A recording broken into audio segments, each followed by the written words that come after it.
Welcome to another talk on the NEWSTART acronym. Remember that the purpose of the NEWSTART program is to heal a hurting world. Today we will discuss the first T, which stands for temperance.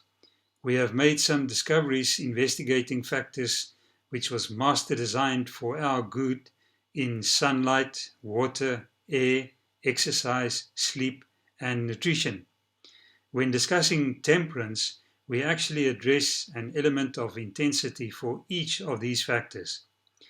As usual, I wish to start off with a quote from the Bible, and in this case, Proverbs 25, verse 16. Have you found honey? Eat only as much as you need, lest you be filled with it and vomit. So with this wisdom from King Solomon, let us find a definition for temperance that can serve as basis for our discussion. Most Google images on temperance depict moderation in alcohol consumption. But I want to put it to you that the NEWSTART acronym does not even consider alcohol, but the acronym goes far beyond that.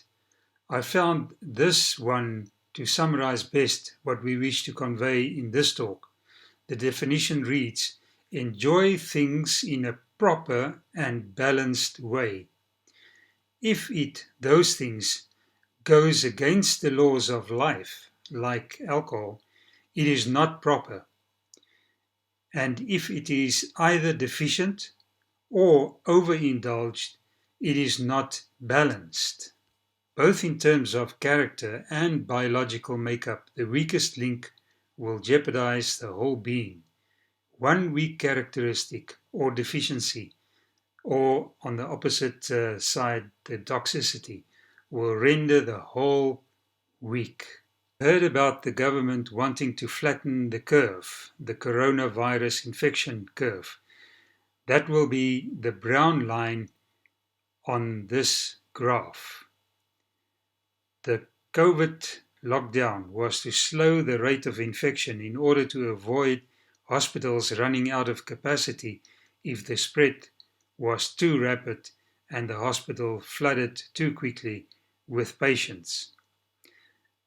The bell-shaped curve is a common feature of nature and psychology. It is the most important probability distribution in statistics because many continuous data in nature and psychology displays this bell-shaped curve when compiled and graphed. For example, if we randomly sample 100 individuals, we would expect to see a normal distribution frequency curve for many continuous variables such as IQ, height, weight, or blood pressure. Justus von Liebig formulated the law of minimum in the 1800s, which is still used in agricultural science today. If one crop nutrient is missing or deficient, plant growth will be poor, even if other elements are abundant. The analogy of the potential of a crop is a barrel with staves of unequal lengths. The capacity of the barrel, or a crop's yield. Potassium deficiency is one of the first deficiencies I learned to recognize in a soybean field, as depicted on this picture. In humans, potassium deficiency can cause weakness or fatigue or muscle cramps or constipation or heart palpitations. So it's not so easy to photograph potassium deficiency in humans. In this picture of my soybeans, the pale-looking rows show nitrate toxicity, which is due to a molybdenum deficiency in the soil. Molybdenum is essential for the production of nitrate reductase enzyme by the plant in order to reduce nitrates produced in the nitrogen fixation process. Life is unbelievably complex, and we can be so glad that it was master designed for our benefit. Getting crop nutrition right seems like something every farmer should understand, but even the basics can be a challenge. More than 30 minerals are taken out by the plant, but at present we are hardly putting back 4 or at the most 16. Usually we only fertilize with 3 macro minerals, which most people know as N, P and K. All the trace elements that you see on the right of this picture are permanently removed from soil reserves on a continuous basis when the wood are harvested and removed from the land. Agricultural practices over many years of ploughing and water erosion has also washed soil nutrients out to the oceans. In this table is depicted the decline in mineral density in apples from 1914 up to 1992. In the last column, you will see the dramatic decline for most minerals except for potassium, which is a macro mineral and easily available as a fertilizer. In the case of iron, the tables show a decline of 96%, and that is only for the last 100 years. So even fruit are not the same as what they were in the early 1900s. I wish we could know what the content and the taste was back in the days of Adam and Eve 6,000 years ago. This chart gives the mineral content for modern man. Again, one wonders what Adam's chart would have looked like. This is the type of research and results that everybody should take note of. The question asked is whether temperance in nutrition will lead to temperance in behavior. A survey was done amongst adolescents to test for nutrient sufficiency, and the results interpreted in the inserted table. The authors wrote, "We evaluated what happened to the behavior of violent young adult prisoners from 18 to 21 years old when nutrients missing from their diets were reinstated. On a random basis, where neither the volunteers or the prison staff or the prison researchers knew what was given to each individual, 231 volunteers were given either a placebo or active content capsules containing broadly the daily requirement for vitamins, minerals, and essential fatty acids. The number of proven offences committed by each prisoner was monitored before and while taking supplements. The results that those consuming active supplements for at least 2 weeks committed was a 37% decrease in most serious offences during that time. These findings have been replicated by the Dutch Ministry of Justice.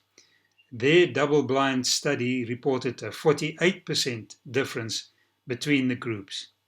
If these studies are widely replicated, and they need to be, we may have a simple and a humane means to help reduce and prevent significant proportions of violence, antisocial behavior, and suffering in society.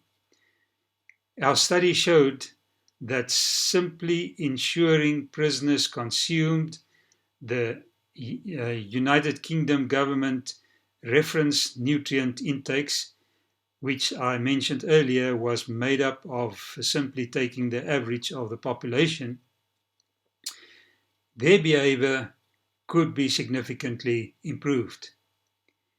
An intriguing aspect of this is that the diets of the prisoner were typically better than those consumed by their disaffected counterparts in the community. but a significant effect was still observed.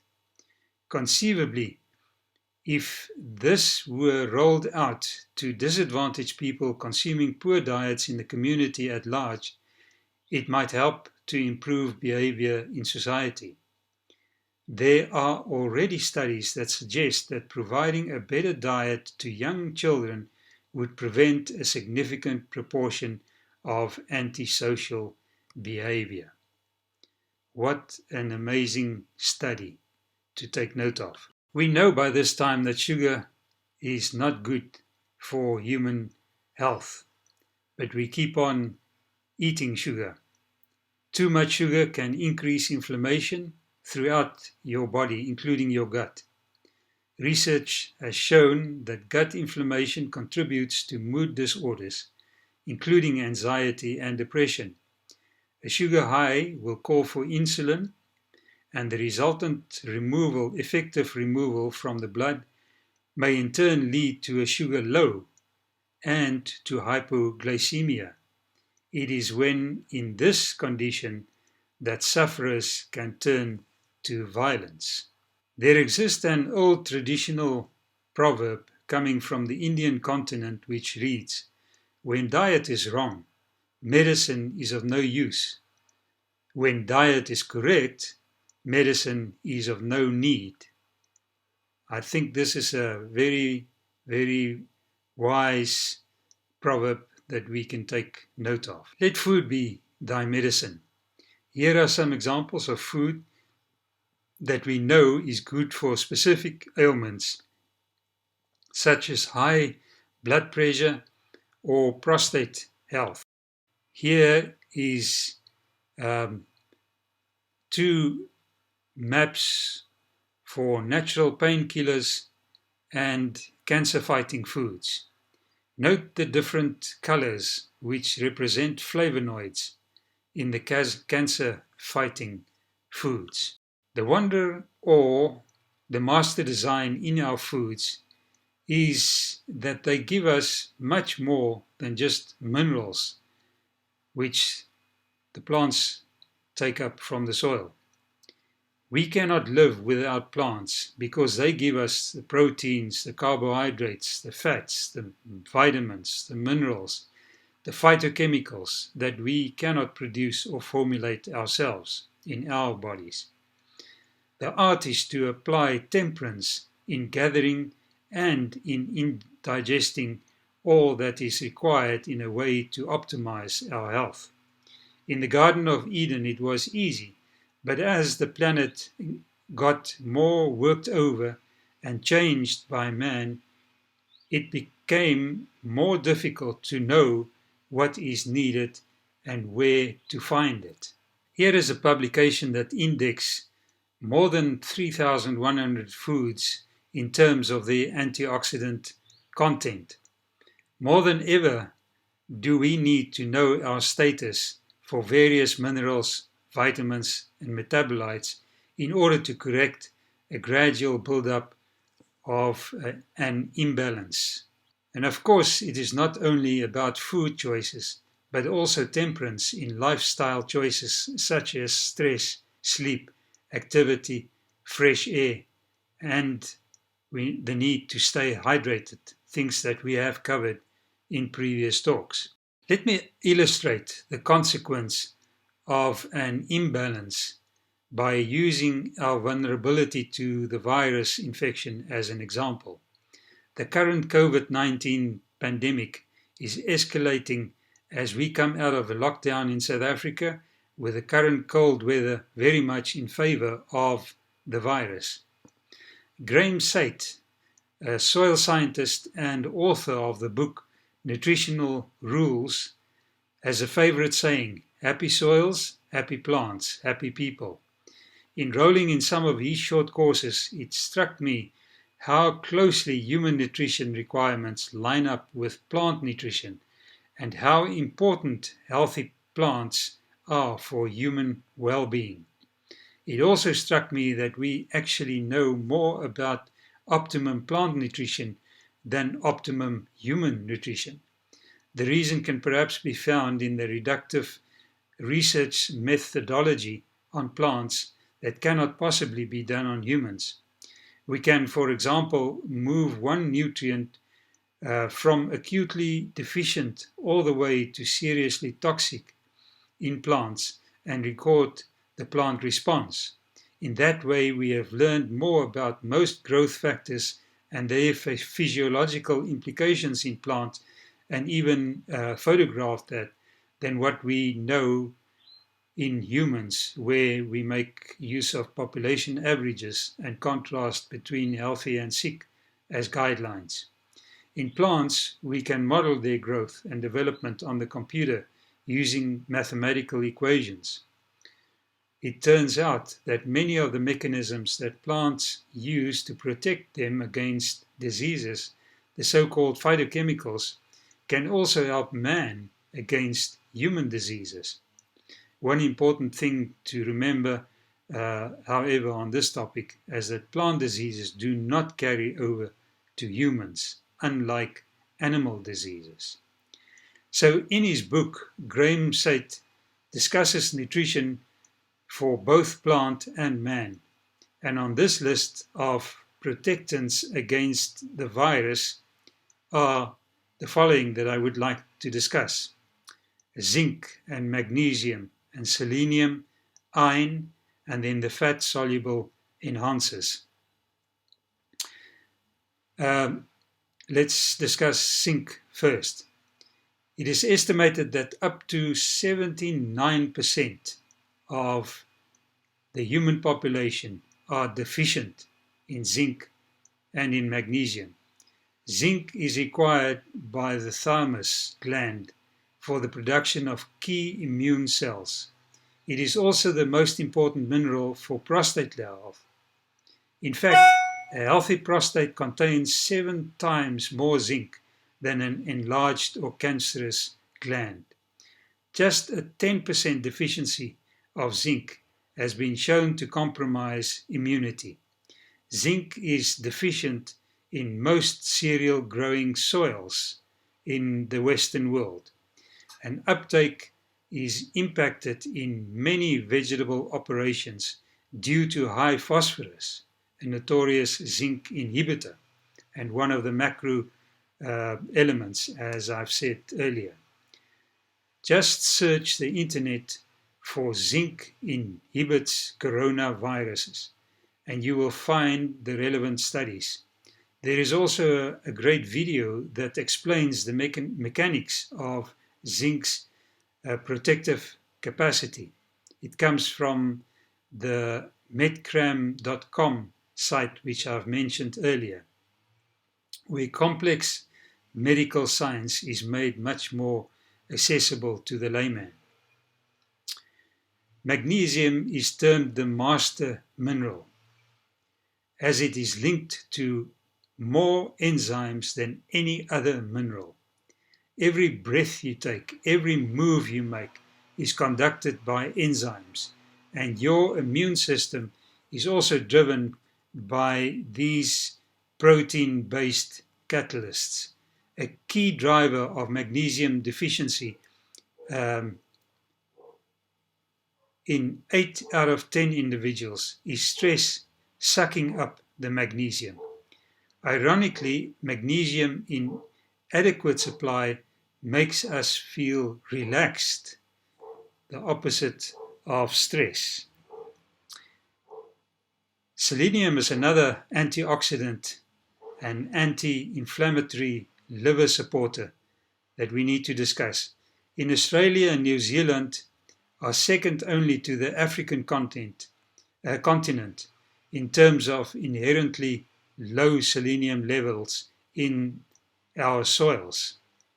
If we truly are what we eat, then low selenium foods from selenium deficient soils will inevitably create deficiencies in consumers.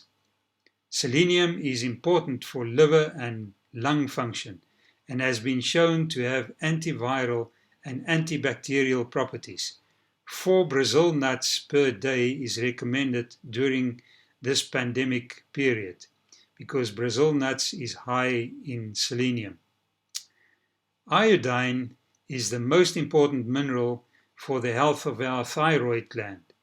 It is required to ensure adequate production of thyroid hormones, and these hormones can directly impact multiple branches of the immune system. Iodine is part of a group of interrelated minerals on the atomic table called the halogens, and the other members of this group, which include chloride, fluoride, and bromide. Bromide is present in bread, all impact negatively on iodine uptake. Once again, know your status and avoid deficiency or toxicity. Then the fat-soluble immune enhancers, which is the vitamins A, D, C, and K. There is a link between vitamin D and A coming from carrot juice. Vitamin C offers critical important support for the cells that kill invaders and the cells that coordinate those attacks. It is equally important for the production of antibodies that fight known infections. In the prestigious The Lancet Respiratory Medicine Journal, where high-dose vitamin C is suggested as a rescue therapy for those with acute respiratory distress syndrome, which is caused by COVID-19, is an important fact to take note of. Of course, vitamin D has a very wide range of protection against acute respiratory infections, and we have discussed vitamin D thoroughly in our talk on sunshine and its implications for health. Well, there you have it. The least you can do is to go check your status. Go for a blood analysis or urine analysis or whatever to get your status and ensure that you optimize your levels at all times during this pandemic period. I want to quote Graham Sate on the topic of nutrition. He says, "I've noted that nutrition is barely studied in a medical degree. How can one be expected to understand the protective chemistry of certain minerals, antioxidants, vitamins, if their role was completely overlooked during medical education? Our medics graduate with wonderful surgical skills. They have mastered the armory of symptom-treating drugs on hand, but this is reactive medicine. Now, more than ever, we require a proactive approach. Each and every one of us should be boosting our immunity in preparation for the COVID-19 pandemic virus." Temperance, of course, is also about being diligent in your labor, not to slack or not to be extreme. Proverbs 10 verse 5 says, "He who gathers crops in summer is a prudent son, but he who sleeps during harvest is a disgraceful son." In fact, verse 4 says, "Lazy hands make a man poor, but diligent hands will bring wealth."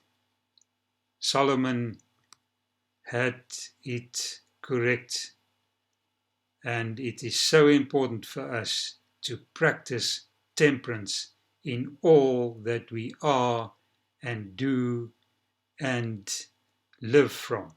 As usual, I want to end off with some Bible-based wisdom, and this time it comes from Prophets and Kings, page 482. Daniel and his associates had been trained by their parents to habits of strict temperance. They had been taught that God would hold them accountable for their capabilities, and that they must never dwarf or enfeeble their powers. This education was to Daniel and his companions the means of their preservation amongst the demoralizing influences of the court of Babylon. Strong were the temptations surrounding them in that corrupt and luxurious court, but they remained uncontaminated. No power, no influence could sway them from the principles they had learned in early life by a study of the Word and works of God. This is also very, very relevant in our day. And with that, we leave you until the last, which will give us another vital link or factor without which we cannot maintain happiness and wellness. That factor is trust, and I trust to see you then. Keep well.